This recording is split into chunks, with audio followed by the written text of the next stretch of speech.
আপনি মনে করছেন নাকি যে ইয়া নবী সালাম আলাইকা বলি অমনি নবীর সুপারিশ পাবেন?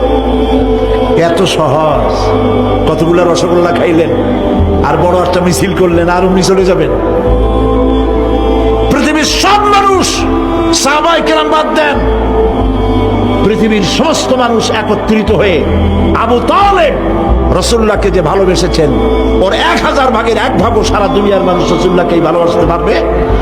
পারবে? সেই আবু তালেব মৃত্যুর সময় নবী করিম সাল্লাল্লাহু আলাইহি ওয়াসাল্লাম বলেছিলেন, চাচা একটি বার আমার কানে তাওহীদের কালেমা শোনায় দেন। আবু তালেব, তার কিসমতে ছিল না কালেমা। এত ভালোবাসার পরেও হাদিস শরীফে এসেছে আবু তালেব জাহান্নামে যাবে। এত ভালোবেসে যদি কিয়ামতে উপায় না হয়, আপনি ইয়া নবী সালাম আলাইকা, ইয়া রাসূল সালাম আলাইকা আর কতগুলো জিলাপি খাইলেন, বড় একটা মিছিল করলেন। প্রিয় ভাই সব, এইসব বিদআত ছাড়ুন, এগুলি সুস্পষ্ট বিদআত।